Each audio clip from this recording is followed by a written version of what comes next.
What is up, ladies and gentlemen? It is your man Lundy here. I hope you're having a wonderful day so far. I know I am. It is Friday. I'm sick of working my 9 to 5 for the week. I'm ready to grind. So, regardless, this video is about how I mix and master instrumentals. I've been getting requests and questions, which I'm extremely happy about. Like, I'm grateful that people enjoy the music and are interested in my process. So seriously, if you have any questions, I will give you all of my sauce. No secrets. Anything I can do to help, I'm happy to do it. So, first and foremost, I don't add any buses, any other effects unless I'm trying to alter the sound itself. So, whether that's halftime, gross beat, FL Studio, RC20, anything like that to actually change the sound itself. But I don't usually put like a soft clipper on a kick unless I'm in FL Studio and the sound is really just dull and you want it to sound like 3 different kicks. So stack those sounds or pick a better sound. Sound selection and gain staging are your absolute best friend. Disclaimer, there is no right or wrong way to mix a song or an instrumental.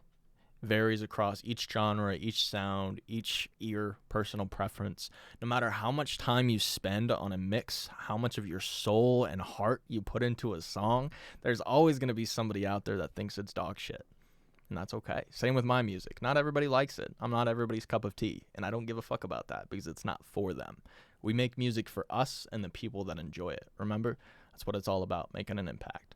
So, with that being said, don't be too hard on yourself and trust your ears. If something doesn't sound good to you, it probably isn't good to you. You know what I mean? So change it. When it comes to leveling itself, the most prominent sounds I usually like to have in the mix for hip-hop specifically is going to be kick, clap or snare, bass, or 808. So those 3 sounds are going to carry the instrumental itself. Kick as the loudest, snare as the second loudest, and then pretty much equal with the snare clap, maybe a little bit quieter, is going to be the bass and 808. But once again, it varies across each instrumental 100%. But trust your ears. Sound selection and gain staging is going to carry everything. On the master track, I literally only have a limiter for instrumentals, so this literally just brings it up. That's all it does is make everything louder and glues all of the sounds together. So it controls those peaks of the louder sounds to make it so nothing is distorting over that 0 dB, but also so you're bringing up those quieter melodies, those other sounds that are hiding in the mix. After those 3 main components of the instrumental, the kick, clap, and 808, percussion is going to drive the movement and the feel of the track.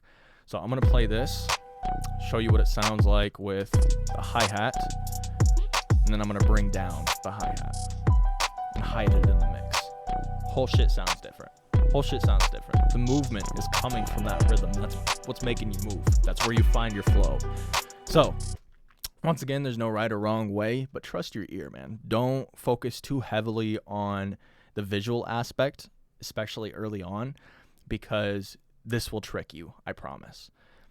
The only time I usually look at this leveling, you know what I mean, like the track volume itself, is making sure that the instrumental isn't going over a certain point. So, limiter is off. Usually doesn't kick any more than like negative 3 dB because you need headroom, especially if you're making songs over these instrumentals. If you're leasing beats, you need to leave headroom. Like otherwise, so think of it as you're squishing the shit out of an audio file. Okay, you can always bring that volume up if it's quieter. If it's distorted and it sounds like trash, you can never bring it down. It's always going to have those characteristics that makes it sound just too loud and distorted. So, yeah, whenever you're making songs, make sure you have the unmastered version. Seriously, like for the sake of your music and for your own peace of mind, make sure you have the unmastered version. You need that headroom.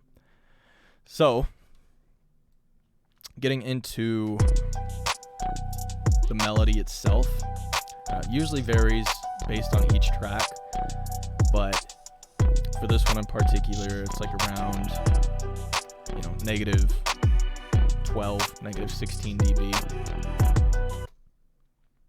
And that usually just carries behind the track itself to create the ambiance. It's entirely due to personal preference. You can have it louder.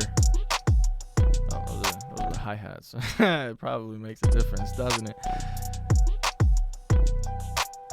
That's on the chords. Okay.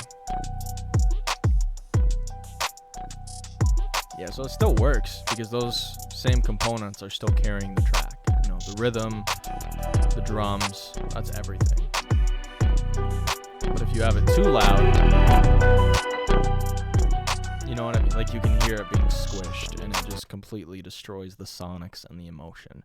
Focus on the emotion first. Make sure you get the vibe right, and then worry about all the technical stuff. Because once again, there's always going to be somebody out there that thinks it's dog shit, and that's okay, because fuck them, right? It's not for them. So, yeah, that's pretty much it, honestly. On this one itself, looks like there were, 8 tracks. One for like rain ambiance, just to kind of, okay, yeah, I'll give two other cheat codes that I just thought of. So create an atmosphere in your music. In terms of the actual beat itself, there's really only 6 tracks, but when you add the riser, like little percussion loops, like rain ambiance, like clattering wind chimes, anything, just something to put in and sprinkle that little sauce. You know what I mean? That's going to make the world of difference, especially when like coming into transitions, if you have drum fills, just to really make it feel like it's building like a film. Think of it like a movie. You're creating an experience. So after you're beating the shit out of these drums and you're playing everything, give us some room to breathe. Give us some room to breathe. That way, whenever the drums come back in, it's going to hit so much harder. See? But, yeah, once again, there's no right or wrong way. Just have fun with it, man. Trust your gut. I promise you your ear will improve with time. But focus on sound selection, gain staging, and making yourself happy. This is your music. Nobody else can tell you what it's supposed to sound like.